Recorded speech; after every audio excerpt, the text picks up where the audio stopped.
a Deus por mais um dia da leitura diária da Bíblia. Louvado e engrandecido seja o nome do nosso Senhor Jesus Cristo.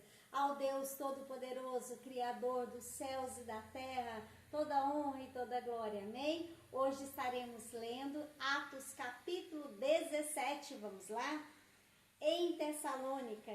Tendo passado por Anfípolis e Apolônia, chegaram a Tessalônica, onde havia uma sinagoga judaica. Segundo o seu costume, Paulo foi à sinagoga e por 3 sábados discutiu com eles com base nas Escrituras, explicando e provando que o Cristo deveria sofrer e ressuscitar dentre os mortos. E dizia: este Jesus que proclama é o Cristo. Alguns dos judeus foram persuadidos e se uniram a Paulo e Silas, bem como muitos gregos tementes a Deus e não poucas mulheres de alta posição. Mas os judeus ficaram com inveja, reuniram alguns homens perversos dentre os desocupados e com a multidão iniciaram um tumulto na cidade. Invadiram a casa de Jasão em busca de Paulo e Silas, a fim de trazê-los para o meio da multidão. Contudo, não os achando, arrastaram Jasão e alguns outros irmãos para diante dos oficiais da cidade, gritando: esses homens que têm causado alvoroço por todo o mundo, agora chegaram aqui e Jasão os recebeu em sua casa. Todos eles estão agindo contra os decretos de César, dizendo que existe um outro rei chamado Jesus. Ouvindo isso, a multidão e os oficiais da cidade ficaram agitados. Então receberam de Jasão e dos outros a fiança estipulada e os soltaram. Logo que anoiteceu, os irmãos enviaram Paulo e Silas para Bereia. Chegando ali, eles foram à sinagoga judaica. Os bereanos eram mais nobres do que os tessalonicenses, pois receberam a mensagem com grande interesse, examinando todos os dias as Escrituras para ver se tudo era assim mesmo. E creram muitos entre os judeus e também um bom número de mulheres gregas de elevada posição e não poucos homens gregos. Quando os judeus de Tessalônica ficaram sabendo que Paulo estava pregando a palavra de Deus em Bereia, dirigiram-se também para lá, agitando e alvoroçando as multidões.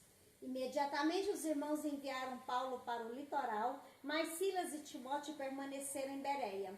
Os homens que foram com Paulo o levaram até Atenas, partindo depois com instruções para que Silas e Timóteo se juntassem a ele tão logo fosse possível. Enquanto esperavam por eles em Atenas, Paulo ficou profundamente indignado ao ver que a cidade estava cheia de ídolos.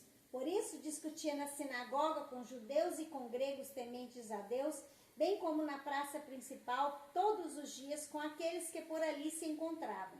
Alguns filósofos epicureus e estoicos começaram a discutir com ele. Alguns perguntavam: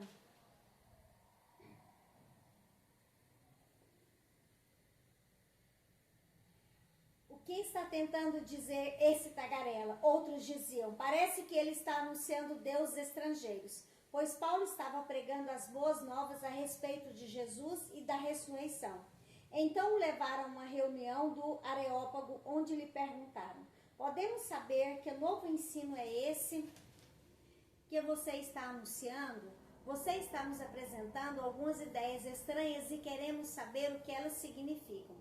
Todos os atenienses e estrangeiros que ali viviam não se preocupavam com outra coisa, senão falar ou ouvir as últimas novidades. Então Paulo levantou-se na reunião do Areópago e disse: atenienses, vejo que em todos os aspectos vocês são muito religiosos, pois andando pela cidade observei cuidadosamente seus objetos de culto e encontrei até um altar com esta inscrição: ao Deus desconhecido.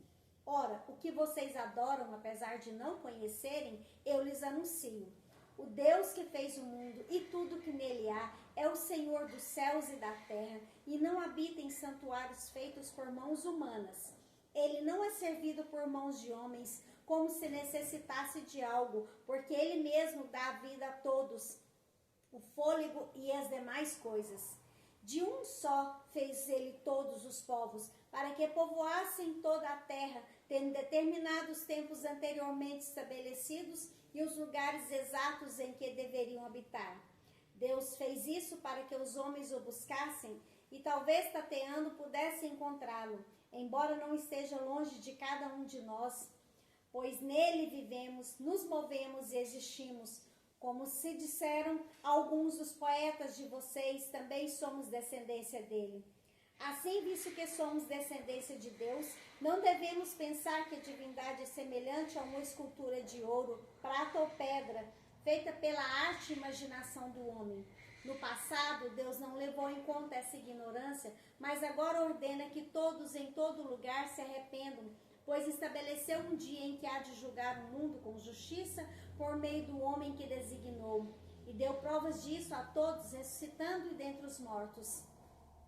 Quando ouviram sobre a ressurreição dos mortos, alguns deles zombaram e outros disseram: a esse respeito nós o ouviremos outra vez.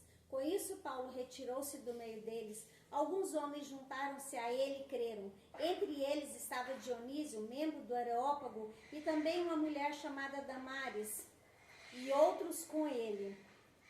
Nunca foi sobre nós, é sobre Deus.